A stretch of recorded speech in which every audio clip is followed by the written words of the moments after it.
Senhor Deus Pai Todo-Poderoso, mais uma vez estamos aqui diante do Senhor, diante do trono da graça de Deus para ouvir da Sua palavra. E nessa manhã, Senhor, queremos ser, ó Pai, nessa noite, queremos ser edificados, ó Senhor. Queremos ser, ó Senhor Deus, exortados, admoestados, ó Pai, ensinados com a Tua palavra. Que a Tua palavra reafirme, Senhor, tudo aquilo que nós já sabemos, aquilo que precisamos ouvir mais uma vez, com relação ao Senhor Deus, ao Evangelho, com relação ao nosso compromisso com Cristo. Que essas palavras cada dia mais firmem em nós, o Senhor Deus, um homem, um varão perfeito, a imagem daquele que é o Senhor das nossas vidas. Fala, Senhor, ao nosso coração, é o que nós pedimos, em nome de Jesus. Amém. Queridos, vamos abrir a palavra do Senhor em Mateus capítulo 7, os versos 24 a 27.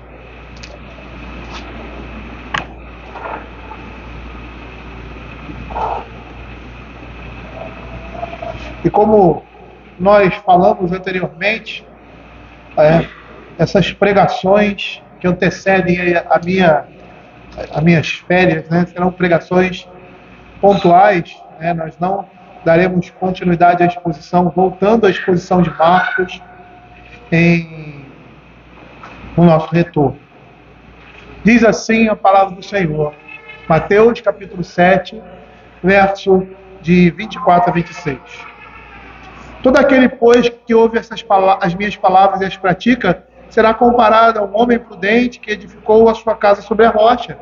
Caiu a chuva, transbordaram os rios, sopraram os ventos e deram com ímpeto contra aquela casa que não caiu, porque foi edificada sobre a rocha. E todo aquele que ouve essas minhas palavras e não as pratica será comparado a um homem insensato que edificou a sua casa sobre a areia. Caiu a chuva, transbordaram os rios, sopraram os ventos e deram com ímpeto contra aquela casa, e ela desabou, sendo grande a sua ruína. Por que razão o Senhor Jesus proferiu esta parábola? A quem essa parábola era destinada? Nós vamos olhar o livro de Mateus, em especial esses 7 primeiros versos, capítulos. Nós vimos que, em especial ali, a partir do capítulo 5, nós vimos que o Senhor, logo no início daquilo que nós chamamos de Sermão do Monte, que vai do capítulo 5 ao capítulo 7, proferindo duas palavras que falavam da mesma realidade: o sal e a luz.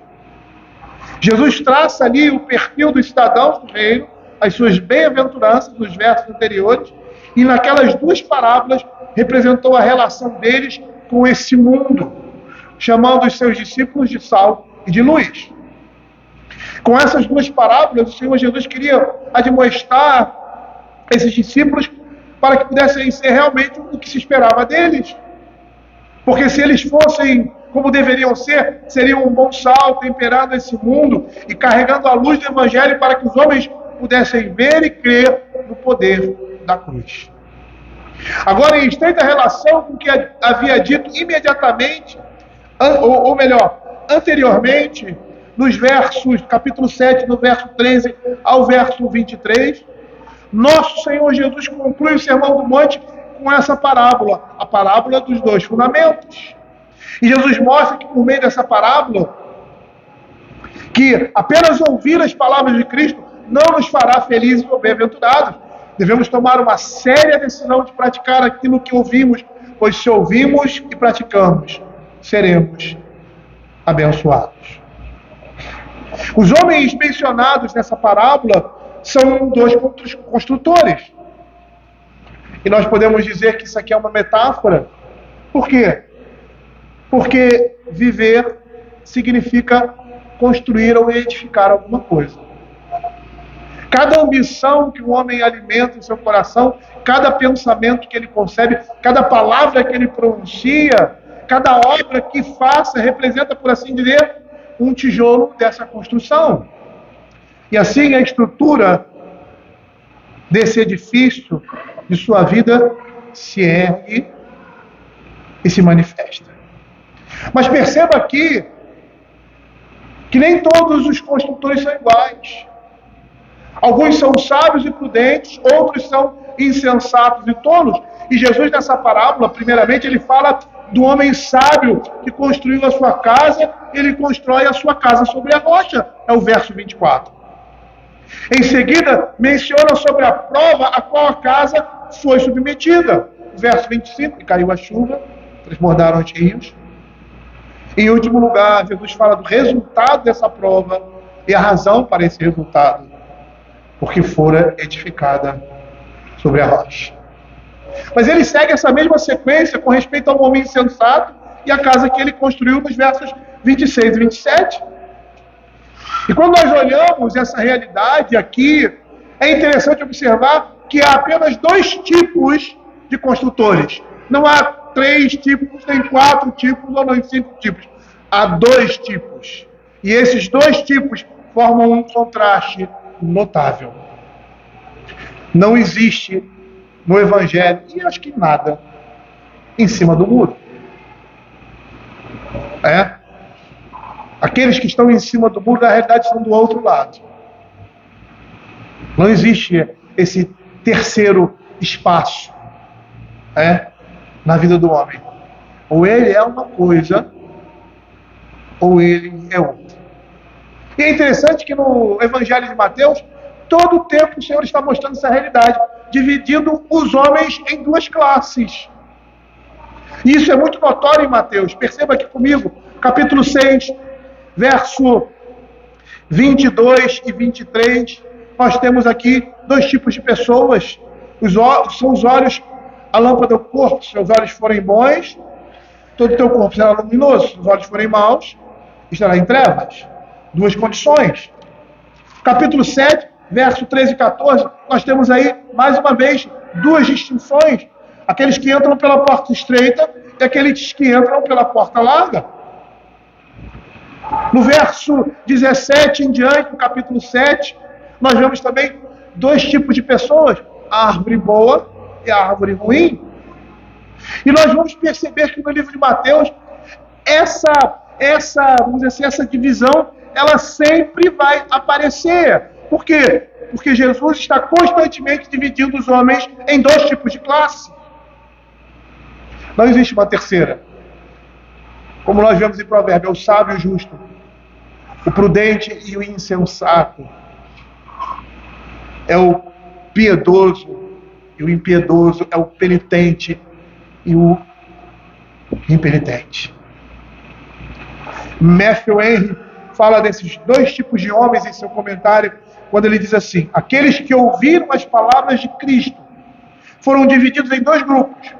O grupo daqueles que ouvem e praticam o que ouviram, e o grupo daqueles que ouviram, mas não praticam. Cristo pegava para uma multidão mista, portanto separou um grupo do outro, da mesma forma como irá fazer no grande dia. E aí a gente lembra das parábolas com relação, em especial do semeador: a vós outros é dado conhecer o reino de Deus. Ele separa esses homens. E ele vai fazer isso no grande dia, quando todas as nações estarão reunidas perante ele. E Cristo ainda fala do céu através da sua palavra hoje e do seu precioso Espírito. Ele fala através dos ministros e das providências aos 2 tipos de pessoas que ouvem a sua palavra. Mas perceba aqui nessa parábola que, apesar dos contrastes entre esses 2 homens da parábola, ambos estão construindo alguma coisa. Ambos estão construindo. Às vezes nós pensamos assim, nós temos essa ideia, que quem faz, faz, quem não faz, não faz. É inerte, está em cima do muro. Não. Quem educa, educa. Quem não educa, está deseducando. Quem corrige, corrige. Quem não fala nada, não está corrigindo. Então, é claro nós percebemos que o homem, em sua vida, principalmente na vida cristã, ele não pode estar em cima do muro. ou ele está numa condição, ou ele está em outra condição. Ele pode pensar que está em cima do muro, mas na realidade ele está do outro lado. Quando nós olhamos essa parábola, ambos estão construindo alguma coisa. Nós vamos nos remeter aos tempos de Jesus, como eram construídas essas casas. Naquele tempo, as casas eram construídas de uma forma não tão sólida como hoje em dia. Geralmente eram feitas de barro endurecido, terra e palha. Por isso, lá em Mateus capítulo 6, 19, os ladrões podiam furar as paredes e entrar, onde os ladrões escavam e roubam. Os tetos também eram feitos de terra e palha, podendo facilmente ser abertos, como vemos em Marcos capítulo 2, 4, que aqueles homens descem um homem paralítico através do telhado. Nessas construções, tudo dependia do quê? Do alicerce. Os dois construtores também estão construindo as suas casas em um vale, e essa é a ideia aqui do texto, porque essa é a região dali que contém o leito de um rio. E durante a estação de estio, esse leito fica seco, quase seco, não oferecendo risco algum a nenhuma das construções. Entretanto, há um grande contraste entre os dois construtores. O primeiro construtor se mostra sábio, sensato e previdente. Por quê? Porque naquela região era comum tempestades repentinas que transformavam o leito do rio em correntes violentas. Esse homem prudente, ele pondera sobre o fato de que a estação seca não vai durar muito tempo, e assim a sua casa ficaria inundada pelas chuvas batidas pelo vento. A não ser que tomasse precauções, a sua casa seria arrastada pelas enchentes, pela turbulência da correnteza. Dessa forma, ele se prepara para o perigo iminente. E o que ele faz? É interessante que em Lucas capítulo 6, verso 48, você vê os detalhes, porque você tem ali, paralelo dessa mesma parábola, ele revolve a terra solta, cava até encontrar uma rocha, e ali assenta o alicerce nessa rocha. Ele diz assim: é semelhante a um homem que, edificando uma casa, cavou, abriu profunda vala e lançou o alicerce sobre a rocha. Aqui nós não vemos esses detalhes, mas eles estão presentes aqui. Lucas especifica como se assenta a sua casa sobre a rocha. Mas o homem insensato aqui, ele não faz nada disso. Ele constrói sua casa na terra solta, como se o sol jamais fosse deixar de brilhar. Na explanação que Jesus faz aqui, ele está realçando o significado figurativo desse alicerce.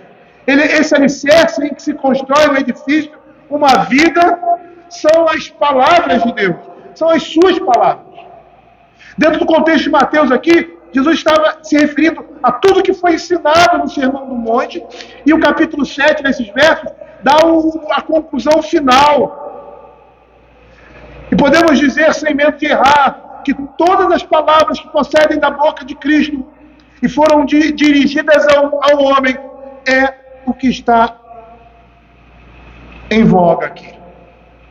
Apesar de estar se referindo a tudo que o Senhor Jesus falou anteriormente, nós podemos deduzir claramente que não é somente a isso que esse final se desfecha, mas a todo o ensino, a todo o mandamento, a tudo que nós precisamos saber a respeito de Cristo, do Evangelho e de nós mesmos. Eu me lembro do Catecismo Maior, a pergunta 5, que diz assim: o que as Escrituras principalmente ensinam? As Escrituras ensinam principalmente o que o homem deve crer sobre Deus e o dever que Deus requer do homem. Segundo o nosso catecismo, e o que vemos aqui em Mateus, todo o ensino e instrução de vida é para ser praticado e aplicado por nós nas nossas vidas. O Matthew Henry, escrevendo sobre isso, ele diz assim: ouvir Cristo não significa apenas prestar atenção em suas palavras, mas obedecê-lo. Repare bem que é muito importante que todos nós pratiquemos as palavras de Cristo. É um sinal de misericórdia poder ouvir suas palavras. Bem-aventurado aqueles que ouvem. Nós nos tornamos responsáveis quando conhecemos a vontade revelada de Deus nas Sagradas Escrituras. E se não praticamos o que ouvimos, estamos recebendo essa graça em vão. Por meio de Cristo, ou melhor, por meio do que Cristo diz ou ordena, Ele revela o seu próprio coração, o seu próprio ser. E por isso podemos dizer que Cristo mesmo é essa rocha. Essa imagem que temos aqui é a imagem dele mesmo. Quando ele diz: todo aquele, pois, que ouve estas minhas palavras e as pratica. A Escritura chama Cristo como rocha. Lá em 1 Pedro capítulo 2, verso 6, a Escritura diz assim: pois está na Escritura, eis que põe em Sião uma pedra angular, eleita e preciosa, e quem nela crer não será de modo algum envergonhado. Em Romanos capítulo 9, verso 33, também vai falar dessa pedra, quando ele diz assim, como está escrito: eis que põe em Sião uma pedra de tropeço e rocha de escândalo, aquele que nela crer não será confundido. Em 1 Coríntios capítulo 3, verso 11, o apóstolo Paulo diz assim: porque ninguém pode lançar outro fundamento além daquele que foi posto, o qual é Jesus Cristo. O fundamento aí é o mesmo sentido de rocha.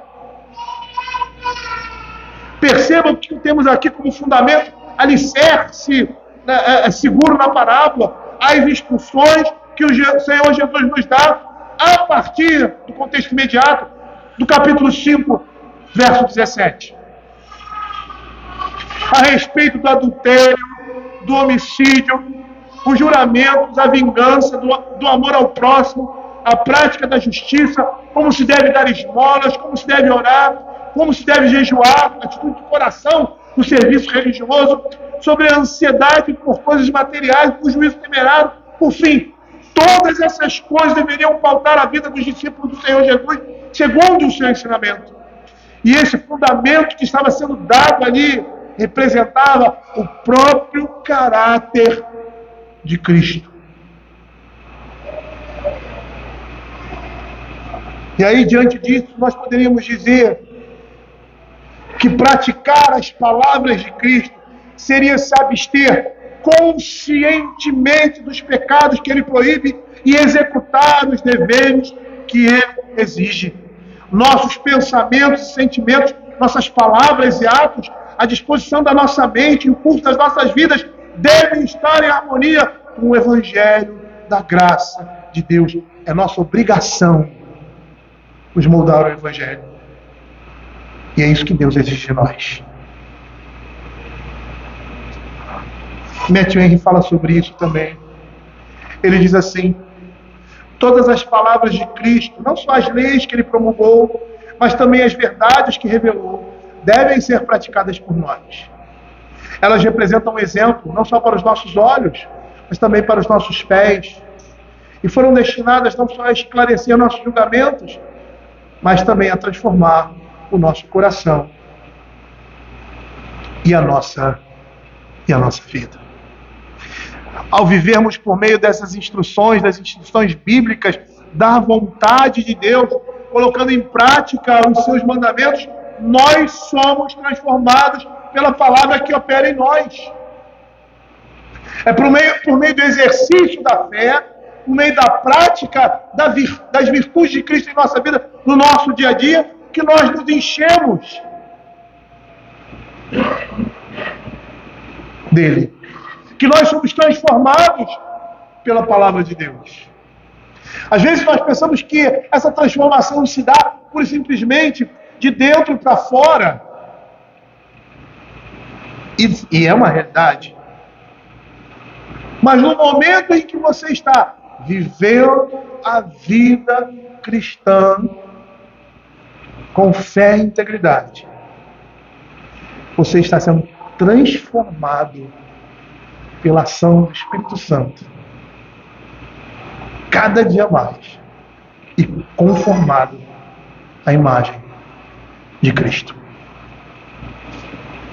No exercício, na execução na prática da piedade, nós nos enchemos da palavra de Deus.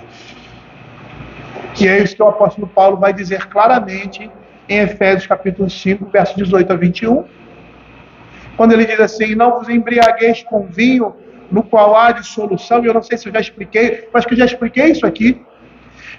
Paulo fala num contexto greco-romano, e no contexto greco-romano existia uma festa em que as pessoas, elas bebiam até cair e faziam um monte de besteira. Eram festas dedicadas a Dionísio. Dionísio era o deus grego do vinho, ele inventou o vinho na cultura grega. O seu paralelo na cultura romana era Baco. E às vezes nós ouvimos, né, essa expressão bacanais, bacanal, era festa a Baco na antiguidade.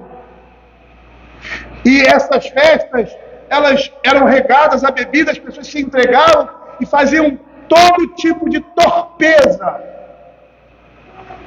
E ninguém podia fazer nada, porque diziam assim: eles estão tomados pelo Deus. Por isso Paulo vai dizer: não vos embriagueis com vinho no qual há dissolução, mas enchei-vos do Espírito. E como é que se enche do Espírito? Falando entre vós com salmos, entoando e cantando de louvor de coração ao Senhor com hinos e cânticos, dando sempre graças por tudo ao nosso Deus e Pai, em nome do nosso Senhor Jesus Cristo, sujeitando-vos uns aos outros no temor de Cristo, no exercício, na prática da obediência à palavra de Deus. Nós estamos nos enchendo do Espírito. Não podemos dizer, queridos, que realmente acreditamos na palavra de Deus se não agirmos de uma forma que corresponda a essa palavra. Não basta ouvir, é o que nós estamos vendo aqui, as palavras de Cristo, compreendê-las, lembrar delas, comentá-las, reproduzi-las ou discutir sobre elas, mas ouvi-las e praticá-las.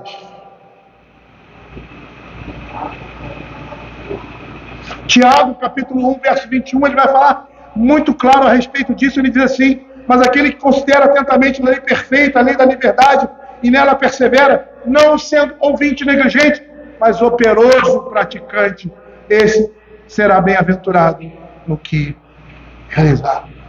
O homem sábio é aquele que edifica a sua casa na rocha que é Cristo. É aquele que ouve as palavras do Senhor e pratica e vive por meio daquelas palavras. Esses são aqueles que estão edificando as suas vidas em Cristo. O Salmo 127, ele vai falar que o Senhor edifica uma casa, e que se ele não edificar essa casa, em vão trabalham aqueles que edificam. Ou seja, seria inútil qualquer esforço que empreendemos nesse mundo se não estivermos construídos em fundamento sólido que é Cristo. E todas as vezes que eu prego isso, às vezes falar que o Senhor está edificando a nossa casa, pode parecer uma coisa assim muito subjetiva, né? Intangível. Mas segundo a Escritura, nós podemos dizer que Deus está edificando um lar quando, segundo a palavra de Deus que se encontra em 1 Reis 9:38, estivermos ouvindo tudo que o Senhor nos ordenar, andando nos seus caminhos e fazendo o que é reto perante Ele, guardando os seus mandamentos e os seus estatutos, aí sim nós podemos dizer que o Senhor está edificando a sua casa. Não adianta ser você religioso. Não adianta uma religiosidade que não represente a religiosidade da palavra de Deus, que seja uma religiosidade hipócrita ou falsa, de uma falsa religião, de um falso cristianismo. Isso não vai valer de nada. Isso não tem valor algum. Você está se enganando, porque está caminhando para a morte. Com tudo que você tem, com tudo que você conseguiu nesse mundo. Por quê? Porque você não está ouvindo a voz de Cristo e vivendo por meio dela. Edificar alguém uma casa sobre a rocha significa não só ouvir, mas em gratidão pela salvação recebida, pôr em prática os seus mandamentos. Agora, no verso 26, ele apresenta o contraponto da imagem do primeiro construtor, que é um homem prudente. Aquele que ouve as minhas palavras e não as pratica será comparado a um homem insensato. Ao contrário daqueles que constroem fundamento sólido, ou seja, vivem a partir das instruções, conselhos e mandamentos divinos,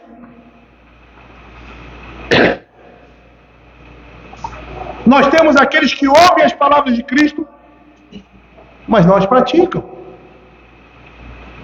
Sua religião está apoiada em uma simples audição e não vai mais do que isso. Matthew Henry, escrevendo sobre isso, ele caracteriza pessoas com essa disposição da seguinte forma: diz assim, são crianças raquíticas.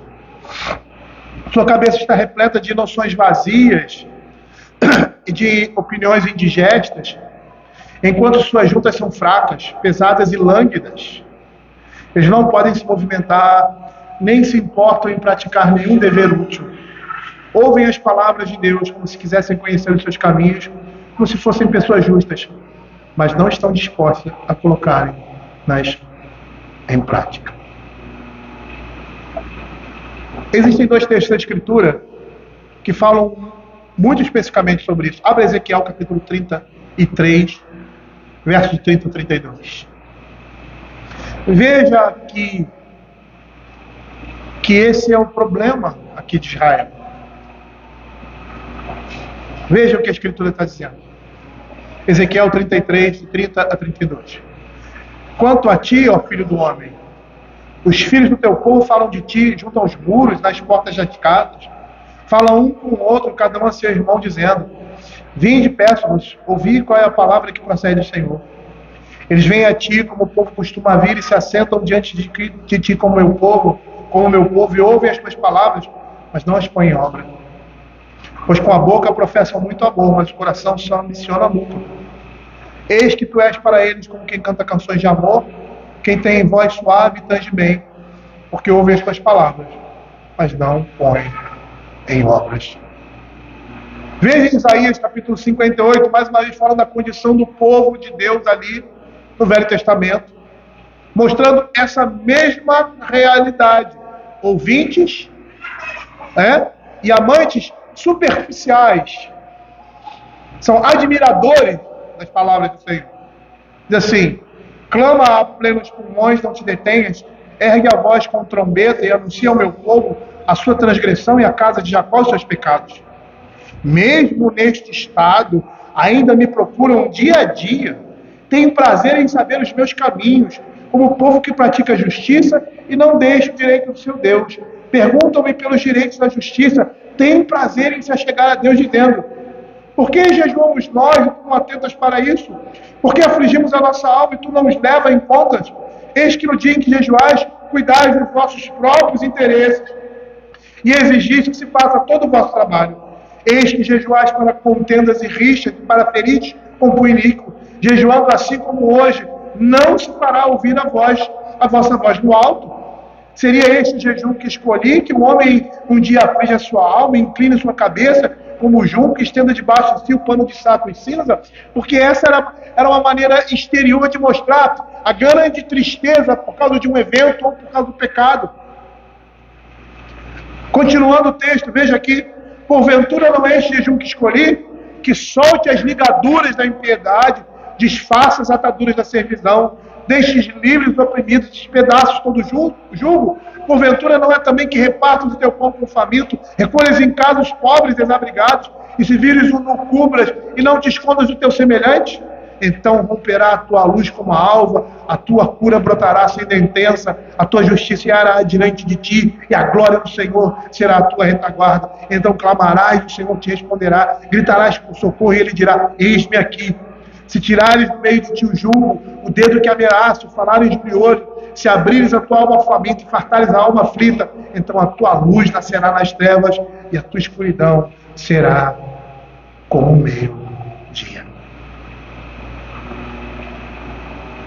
O envolvimento com a palavra de Deus deve ser total. Não devemos só admirá-la como se fosse um quadro ou uma obra de arte, mas devemos viver por meio dela, aquilo deve fazer parte de nós. E muitas vezes é por isso que a nossa contrição não permanece até o raiar de um outro dia. Porque muitos estão se enganando, da mesma forma que Mica, lá em Juízes, que acreditava ser abençoado por ter um levita como seu sacerdote dentro de casa, mas estava completamente distante do Senhor, não tendo Deus, o Deus de Israel, como o seu Deus. Nesses que ouvem, mas não praticam, a semente do Evangelho foi lançada, mas nunca brotou. Esses homens veem suas sujidades pelo espelho da palavra de Deus, mas preferem ignorá-las. Preferem não ver. E olha o que Tiago vai dizer. Tiago capítulo 1, versos 22 a 24. Ele diz assim: tornai-vos, pois, praticantes da palavra, e não somente ouvintes, enganando-vos a vós mesmos. Porque se alguém é ouvinte da palavra e não praticante, assemelha-se ao homem que contempla no espelho o seu rosto natural, pois a si mesmo se contempla e se retira, e para logo se esquece de como era a sua aparência. Desse modo, queridos, esses que só ouvem estão emboscando a sua alma. Porque se o ouvir não trouxer obediência, estaremos agravando essa nossa desobediência. Matthew Henry ele vai dizer assim: aqueles que apenas ouvem as palavras de Cristo, mas não as praticam, é como se estivessem sentados a meio caminho do céu, sem nunca chegar ao fim da jornada. É como se fossem meio irmãos de Cristo, que as nossas leis não lhes dão direito à herança em Cristo Jesus. E aqui nós temos esses dois homens, essas duas categorias de pessoas que vão caracterizar a humanidade. A humanidade será dividida dessa forma. Existem aqueles que estão em Cristo e aqueles que não estão em Cristo, por mais que sejam religiosos, por mais que tenham uma religião, eles estão do outro lado. Não existe meio termo. Ou o homem professa a fé verdadeira e vai atrás dela, ou então ele está vivendo em falsidade e está indo para o inferno. É simples assim.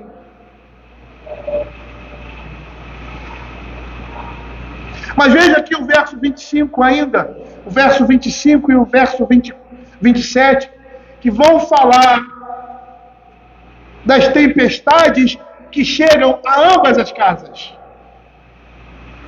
E isso é interessante, por quê? Porque esse conceito de que crente não passa por dificuldade, porque isso já passou, né? Isso não cola mais. Colou até um certo tempo, a prosperidade, a teoria da prosperidade. Não sei nem se isso rola por aí, porque eu não estou informado a respeito, né, desse métier aí, falso evangélico. Mas perceba que aqui a tempestade chega para os dois. O que edificou sobre a rocha e o que edificou sobre a areia. E por que isso? Porque o dia da prova acaba chegando para todo mundo. Usando a linguagem da parábola, a chuva é despejada sobre e contra as duas construções. E na parábola, essa é uma tempestade terrível. E caracterizava ali aquela região. Ventos repentinos vindos do mar Mediterrâneo, uma chuvarada após a outra, o rio começa a se encher, a água inicialmente que formava um pequeno riacho, um pequeno córrego, toma proporções inusitadas, lentamente cresce, passa por uma corrente profunda e rápida e furiosa, ameaçando ali os suportes da parede, seja o que for em que a casa estivesse apoiada. E durante a tempestade, o vento forte oriental esmurrava e golpeava a parte superior e principalmente as paredes daquela casa. E essa imagem aqui é uma imagem muito, vamos dizer assim, bem apropriada, porque retrata os momentos difíceis da nossa vida.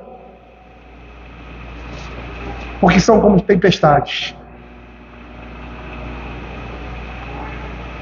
E assim, para todo ouvinte do Evangelho, seja ele sensato, seja ele insensato, a provação ou a crise, seguramente chega. E como nós sabemos, essa provação, essa crise, chega de várias formas. E eu gostaria de dar alguns exemplos aí, vou falar de alguns textos rapidamente, né? Se os irmãos tiverem aptidão aí de pegar o texto, senão...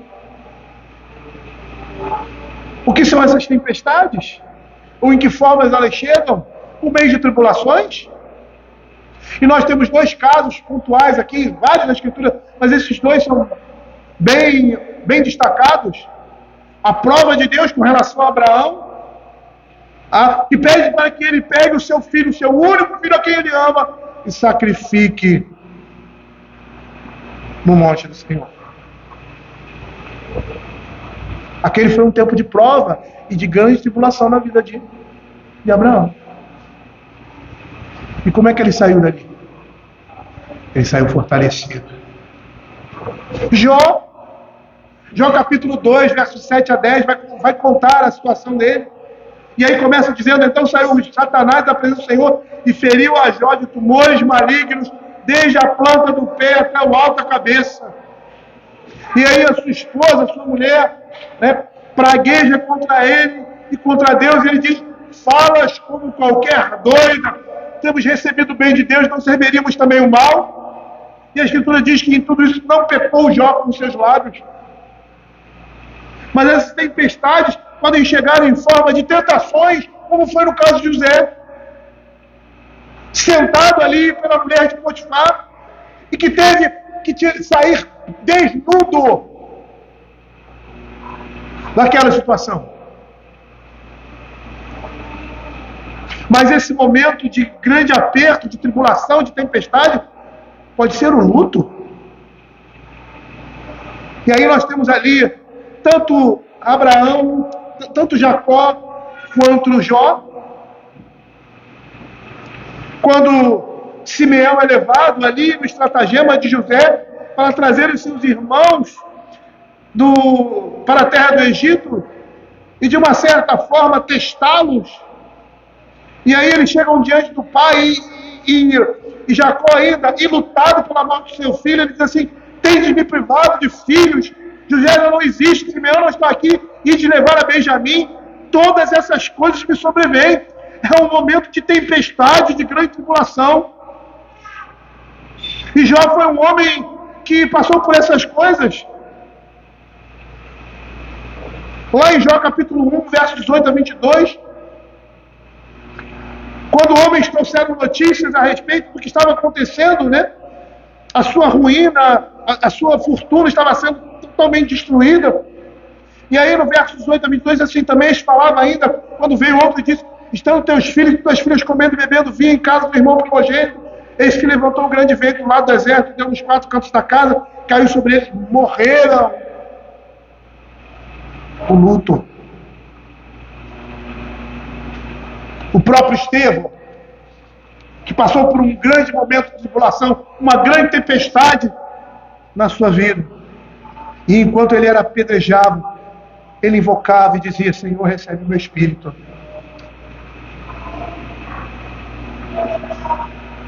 Poderíamos acrescentar outras situações da vida diária que são como tempestades em nossas vidas e que, por mais que eu tenha apresentado aqui exemplo da Escritura, todos nós ou passamos ou iremos passar por essas coisas. Mas a maior de todas as tempestades, tribulações e provas é aquela do último dia. Quando a Escritura vai dizer, muitos naquele dia vão dizer: no dia do Senhor, no dia do juízo final, eu fiz isso, eu fiz aquilo, apartai-vos de mim.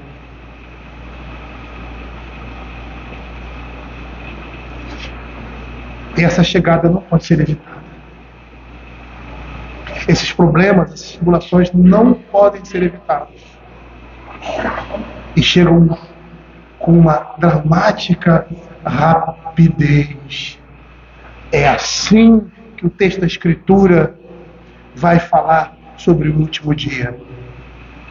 Quando diz assim ao pai de família, também numa metáfora, numa comparação, se soubesse o dia que o ladrão viria, ele se prepararia. E será assim na volta de Cristo. Um momento de grande decisão na vida da humanidade, de grande tempestade.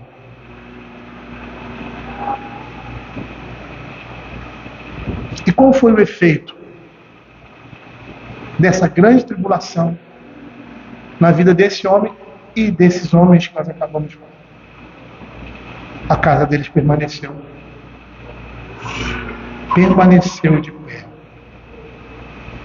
Simon Kistemaker, comentando figuradamente o estado do homem que constrói sua vida sobre o fundamento que é o Evangelho de Cristo, ele diz: os ventos caíram sobre aquela casa, porém ela não caiu.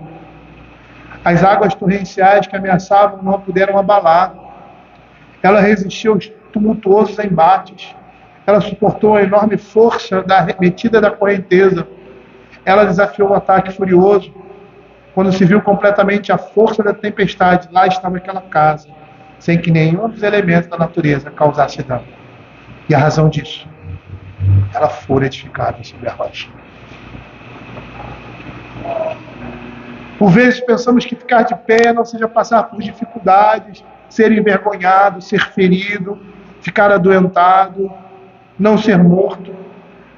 Mas o que realmente significa aqui, e o que esse texto vai querer dizer com relação ao último dia, é permanecermos fiéis ao Senhor, não perdermos a nossa posição em Cristo, nem pecarmos contra Ele de forma total, abandonando a vida cristã e um compromisso com o Senhor. E foi isso que Jó fez diante de todas as suas calamidades, diante de todas as suas provas. A vida dele estava sustentada na rocha. E o que ele faz? Como diz lá Jó capítulo 1, versos 20 a 22, Jó se levantou, rasga o seu manto, rapa a cabeça, lança-se em terra e mostra o seu estado miserável de nu saí do ventre de minha mãe e não voltarei. O Senhor o deu, o Senhor o tomou. Bendito seja o nome do Senhor. E em tudo isso, diz a Escritura, não pecou, nem atribuiu falta alguma. Ele permaneceu de pé. Ainda que a sua mulher, a pessoa que tenha mais intimidade, que está mais próxima dele, e às vezes, queridos, nós ficamos sozinhos. Por mais que os nossos cônjuges nos amem, sejam pessoas fiéis que estão ali do nosso lado, chega a determinados momentos que é só você. E a mulher de Jó diz para ele: conserva a tua integridade, amaldiçoa o teu Deus e morre. Mas ele responde para a mulher: falas como qualquer doida. Temos recebido o bem de Deus, não receberíamos também o mal. E a Escritura, mais uma vez, diz assim: e Jó permaneceu de pé. Ou seja, em tudo isso, não pecou Jó com seus lábios. O texto de Apocalipse, ele mostra o que vai acontecer no futuro. E aquela visão de João ali era uma igreja que estava sendo perseguida naquele momento. E o Senhor estava dando uma visão para atenuar o seu sofrimento, trazer consolo, na certeza que Deus iria trazer justiça e iria exaltar aqueles que são seus. E lá em Apocalipse capítulo 2:10 ele diz assim: não temas as coisas que têm que sofrer, eis que o diabo está para lançar em prisão algum dentre vós, para ser disposto na prova. Pode parecer uma derrota isso, né? E tereis tribulação de 10 dias, mas isso não será uma derrota, porque ele diz: ser fiel até a morte, e daqui é a coroa da vida.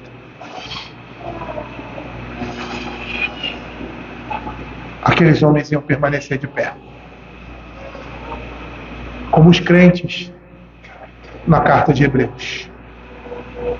Enquanto uns estavam abandonando o Evangelho, outros estavam se alegrando em Cristo e compartilhando das suas dificuldades e posses com aqueles irmãos que estavam sendo espoliados e mortos por causa do Evangelho. E a Escritura vai dizer que esses não são aqueles que retrocedem, mas aqueles que avançam para a vida eterna. O homem insensato aqui nessa parábola mostra por seus próprios atos que levou a sério as palavras de Cristo e, portanto, está edificando sobre a rocha. Ele jamais será envergonhado. Ou como o texto vai dizer lá no início do Sermão do Monte, para nada mais presta, senão para ser pisado pelos homens. Ele não vai ser envergonhado. E no dia do juízo será para ele um triunfo, uma glória. Matt Henry, ele, comentando sobre isso, ele diz assim: o escopo geral da parábola é ensinar que a única maneira de assegurar a nossa alma em relação à eternidade é ouvir e praticar as palavras do Senhor Jesus, as palavras contidas no Sermão do Monte, que é totalmente prático. Algumas delas podem parecer difíceis para o homem, mas mesmo assim devem ser praticadas. Dessa forma estaremos entesourando um bom futuro, um bom fundamento para o futuro.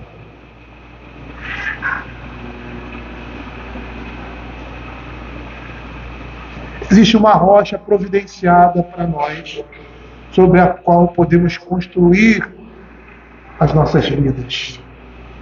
E essa rocha é Cristo. O nosso Senhor foi colocado como fundação e nenhuma outra fundação pode ser colocada no seu lugar. E o profeta Isaías, lá no capítulo 28, verso 16, ele vai dizer assim: portanto, assim diz o Senhor Deus, eis que eu assentei em Sião uma pedra já provada, pedra preciosa, angular, solidamente assentada. Aquele que crê não foge. Essa é a nossa esperança, Cristo. Esse Cristo das Escrituras é que está em nós. A base desse relacionamento é a obediência à palavra dele. O Senhor Jesus vai em João, capítulo 15, verso 14, ele diz assim: vós sois meus amigos se fazeis o que eu vos mando. Em João 14, 21, ele diz assim: aquele que tem os meus mandamentos os guarda, esse é o que me ama, e aquele que me ama será amado por meu Pai, eu também o amarei e me manifestarei a ele. Se queremos ter parte com Cristo, devemos viver conforme ele nos ensina, como discípulos seus, com o seu brilho e sua salinidade revelados nas Sagradas Escrituras, demonstrando o seu caráter em nossa vida. Isso significa fundamentar, edificar as nossas vidas na rocha, que é Cristo. Matthew Henry, falando sobre isso, ele vai dizer assim: devemos fundamentar a esperança que temos em relação ao céu sobre a plenitude do mérito de Cristo, do perdão dos pecados, do poder do seu Espírito, da santificação da nossa natureza e da prevalência da sua intercessão e da transmissão de tudo que é bom que ele adquiriu para nós. Ele nos deu a conhecer tudo que existe nele para nos transformar segundo o Evangelho e que é suficiente para tirar todas as nossas angústias e suprir todas as nossas necessidades, pois ele é o Supremo Salvador. A igreja de Cristo é edificada sobre essa rocha.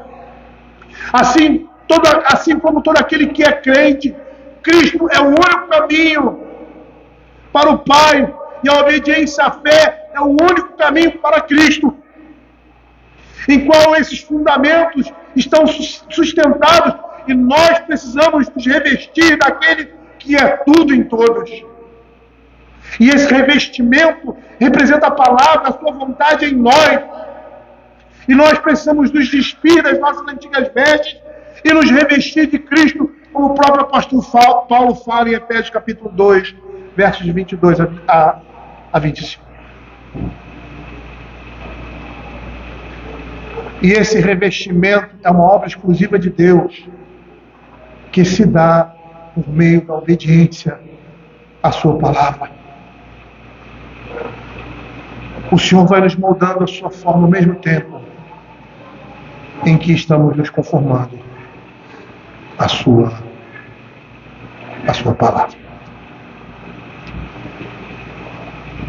A Escritura aqui vai dizer, quando Jesus acabou de proferir essas palavras, estavam as multidões maravilhadas da sua doutrina, porque ele as ensinava como quem tem autoridade e não como os escribas. E é extremamente emblemático esse texto no final de várias instruções, porque ele está colocando diante de nós dois caminhos. Por isso que ele vai falar das duas estradas anteriormente. Ele está colocando diante de nós duas realidades, uma realidade de uma árvore que produz bons frutos e de uma árvore que não produz frutos. E o fundamento disso é Cristo sendo vivenciado e experienciado, vivido na nossa prática de vida. Eu não sei o que você está pensando agora, mas eu sei o que passa na minha cabeça, ou o que já passou na minha cabeça. Às vezes nós olharmos para nós e vermos dentro de nós desejos e vontades que são contrárias à palavra de Deus. Mas o que nós devemos fazer? Nós devemos lutar contra essas coisas. Nós falamos isso hoje de manhã.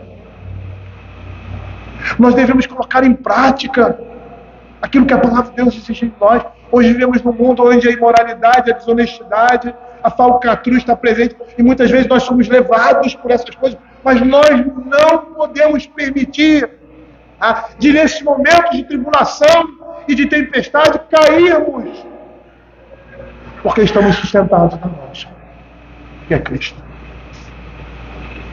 E cada experiência, cada vivenciar da prática de vida, do testemunho fiel do Evangelho, nós estamos construindo em nós aquele que é Cristo. A imagem dele está se formando em nós a cada passo que nós damos, contrário à nossa natureza e em direção à sua vontade. E um dia essa imagem, ela vai se completar em nós. Mas nós somos chamados, como crentes, pelo próprio Cristo, a avaliar e pensar: que tipo de caminho eu vou tomar? Que tipo de árvore eu vou ser? Que tipo de homem eu serei? Um homem prudente? Um homem sensato?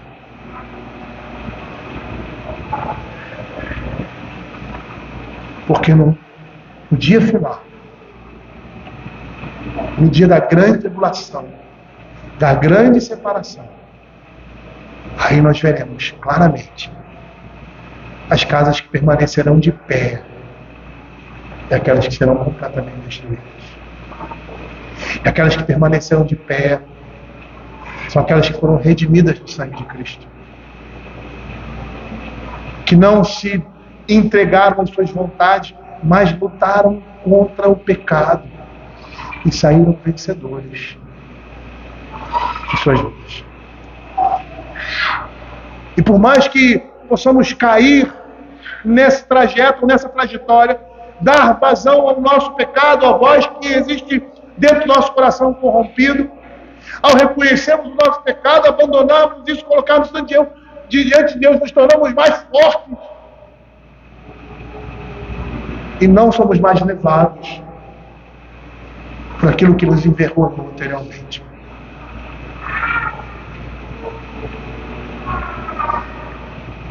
Está diante de nós, como a própria Escritura diz, a vida e a morte. Cabe a nós escolher um desses caminhos. Ou sustentarmos a nossa casa, a nossa vida, no fundamento que é Cristo, ou estarmos construídos em cima de pó. E num momento determinado, essas coisas vão mudar. E a Escritura vai dizer que grande será a ruína daquela casa que não foi sustentada na rocha que é Cristo. Vamos orar.